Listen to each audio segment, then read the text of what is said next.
All right, folks. Hello, Grand Valley State University. Welcome to Winter 2026. My name is John Van Regenmorter. I will be your instructor for environmental geology or living with the Great Lakes. I'm trying something a little new here. I'm kind of doing a combined orientation because, as you will see, the classes, their setup are very, very similar as far as their operation. So let's take a look for both classes, environmental geology and living with the Great Lakes. These are online asynchronous classes. So that means you do not have to be present at a specific time in order to operate in the class. Everything is online. You do it when you want.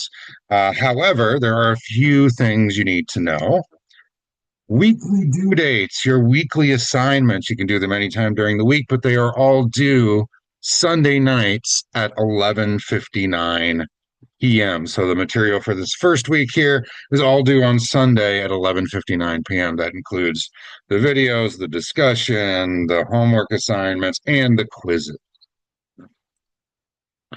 You can always reach out to me via email if you have any quick questions, or if you have more in-depth questions or want to meet via Zoom, we can do virtual office hours as well. Just email me to set up an appointment.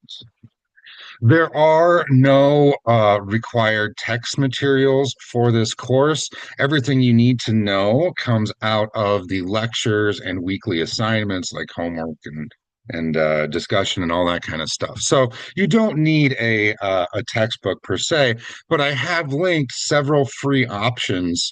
Any introduction to geology or environmental geoscience textbook will work just fine for this. I have linked again some free online options for you in the syllabus as well. Of course, since we're online, you will obviously need access to a laptop or desktop, preferably with download capabilities, so you can download the assignments, fill them out, and then re-upload them to Blackboard. Here is a typical weekly class setup, whether you are in environmental geoscience or in living with the Great Lakes. I post the lecture slides and lecture notes, so 3 slides per page, for all of my lectures on Blackboard. So you have those available to you as you go through the lectures. Uh, Weekly, we will have videos to watch, video lectures with quizzes embedded. I believe they are 3 points apiece. To get those 3 points, you have to watch the video and answer the questions correctly. You should be able to retake the quizzes until you get your perfect score that you want. We also have a weekly discussion board. We'll take a look at this on Blackboard in just a few minutes here. But to get full credit in the discussion board for that week, you need to post at least once on 2 separate days each week. So a total of 2 posts per week, but on separate days. Feel free, of course, to post as much more as you want on that. This is going to be your main way of communicating with myself and other classmates, and is really how you get kind of a sense that there are other people in this class, in this discussion board. So check it often, respond to me, respond to another student, post your own discussion board topic or question. All of those count. But again, remember, you want to post at least once on 2 separate days each week. So for a total of 2 posts each week. There will also be weekly homework assignments, usually worth 10 points apiece, and weekly 5-point quizzes. Again, all of these are due on Sunday evenings at 11:59 p.m. And that includes our 2 midterm exams as well. Those I will launch generally on a Wednesday of that exam week. They will be due again at 11:59 p.m. on Sunday nights, just like everything else. Now, my exams obviously are digital, they're online, since that's what we are for these classes. They are 140 points apiece, 2 points per question, so that's 70 questions. It is an open note, open book exam, so you're welcome to use the notes that you take during the classes. I've even posted review sheets for all of the exams already on Blackboard. So take a look at those. Because then when you get to the exam, don't you just have a handy dandy cheat sheet right in front of you there? The thing is, you get an hour and a half to take the exam. Right? So 70 questions in an hour and a half, that's less than 2 minutes per question. I guarantee you not enough time to frantically look everything up online. Uh, Again, the all are due on Sunday evenings. The one exception to that is final exam week. Right? Final exam's a little weird. That week, the final exam will launch on Monday and be due Wednesday at 11:59 p.m. So that is our one exception. Every other week, everything is due at 11:59 p.m. on Sunday evening. Right? If you're in the environmental geology course, this is courses out of 1,000 points. 390 of that is participation and homework, and this includes the discussion board as well. Midterm exams, two of them at 140 points each. Final exam, 180 points.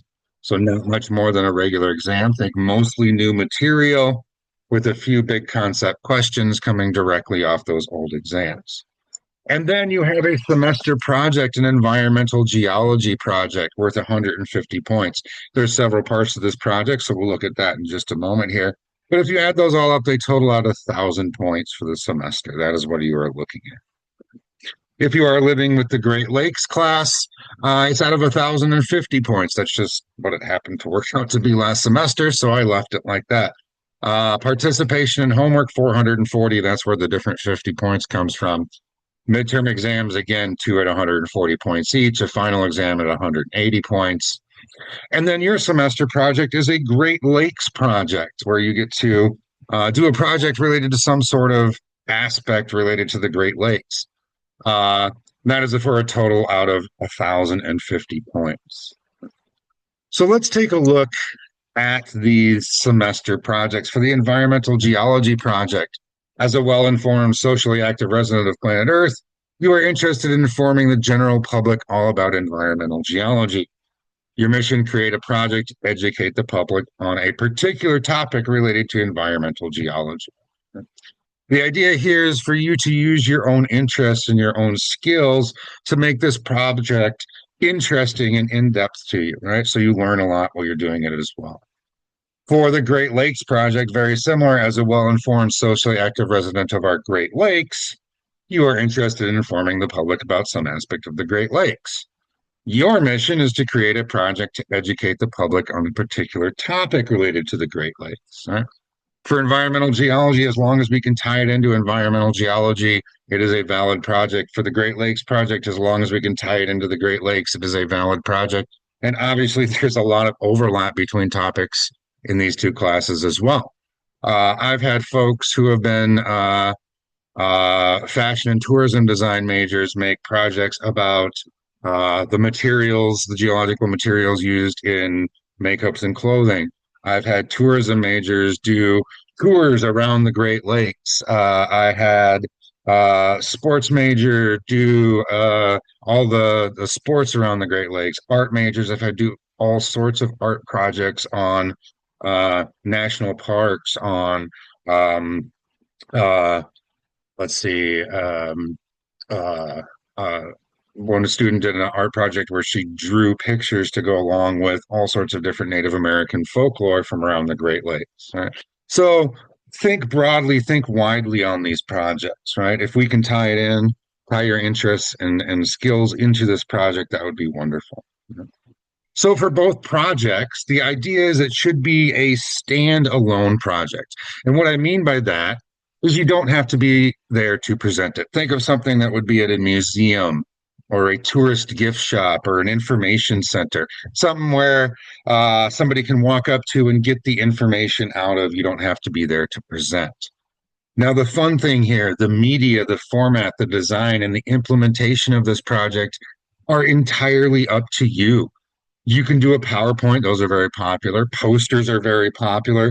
Brochures, travel logs, art projects, websites, videos, songs. I've had all of these turned in as projects. So think about what you have as far as skills and interests and how that can be incorporated into this project, because that's how these projects really are the best when you get really into it here. Right. Again, this is your chance to shine and use your interests and your skills. You may work alone. You may work in groups of two or three if you would like. However, if you're going to do a group project, it's probably got to be a little bit larger in scope than just an individual project.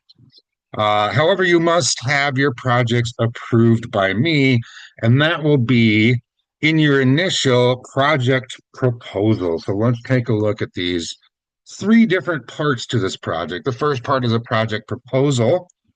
The second part is a project update, and the third part is where you submit your final project the very last day of class.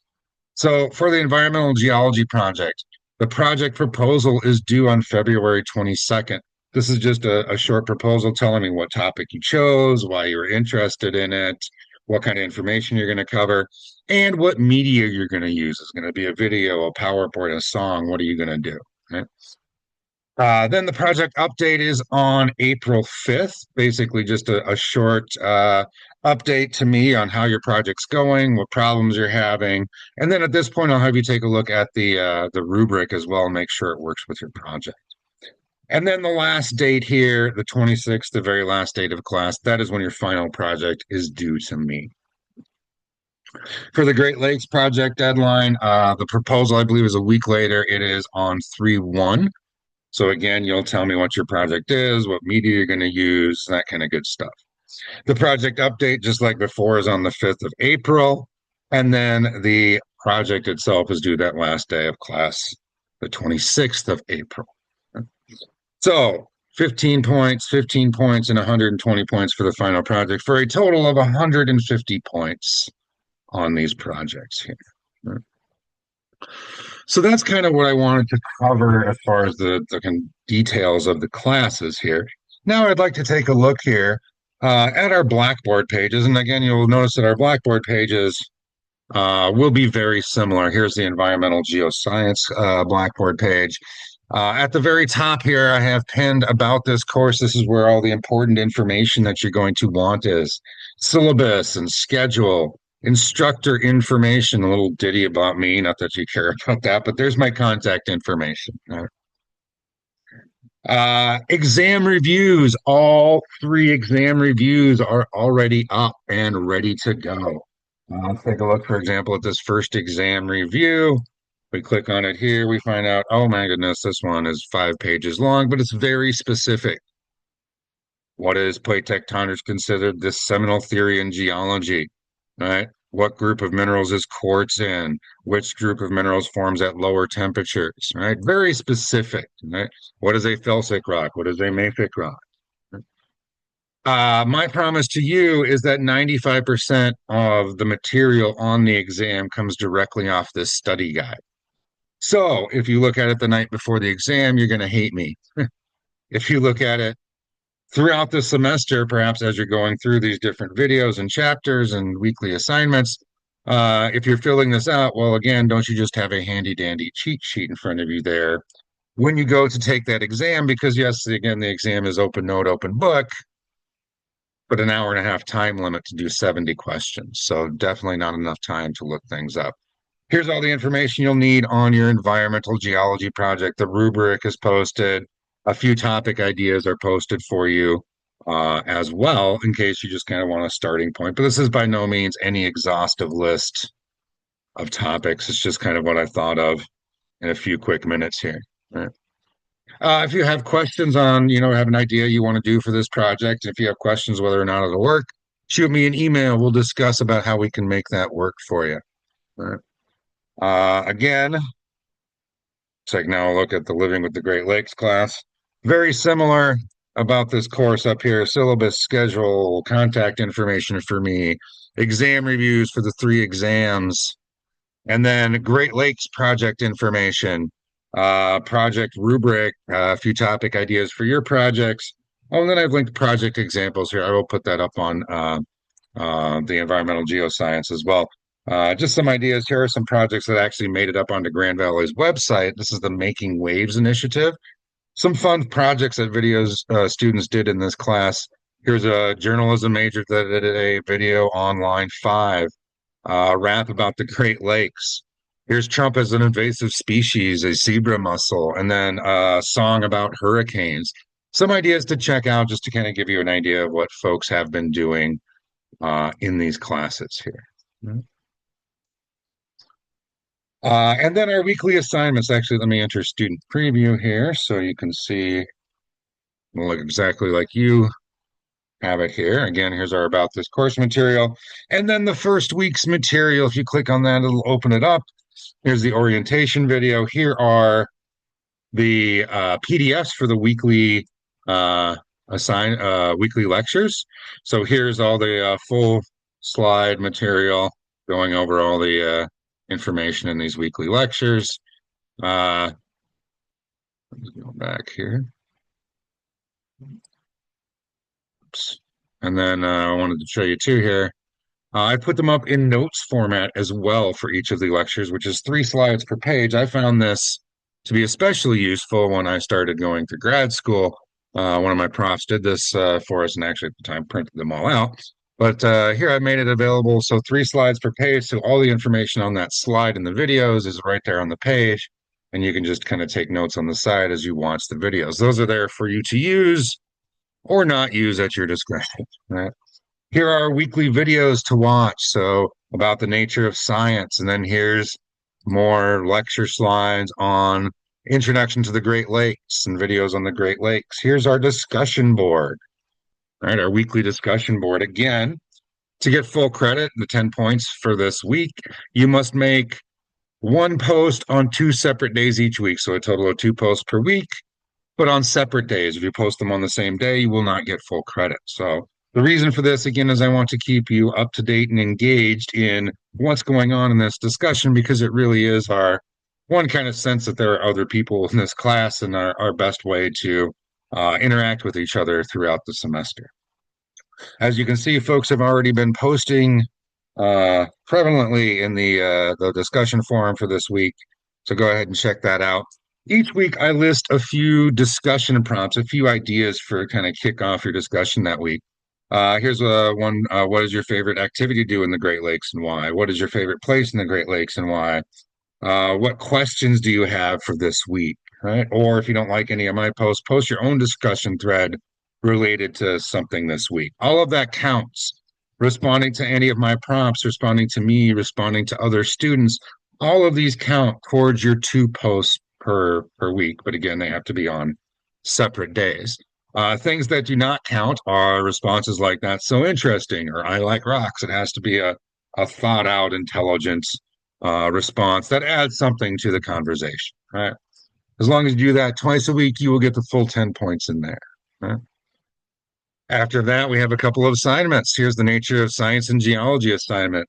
If you're if you're in the environmental geoscience class, you will also have the same assignment. In the Living with the Great Lakes class, you also have 5 interesting facts related to the Great Lakes and your major. Right? And then there will be the weekly little 5 point quiz. If we cover a couple topics, there may be, 2 quizzes that week or something, right? But that's pretty much the general layout again of each week. Watch the videos, post it in the discussion board in a couple separate days, do the homework assignments, take the quiz. All right, folks, I think that is all I really wanted to cover this week. So I will, I guess, see you all in the discussion board. If you have any questions, email me. We can always set up a time to do a Zoom meeting between us as well, if that is of interest to you. So, all right, have a great semester. I hope you enjoy the class. Thanks for checking out this orientation video.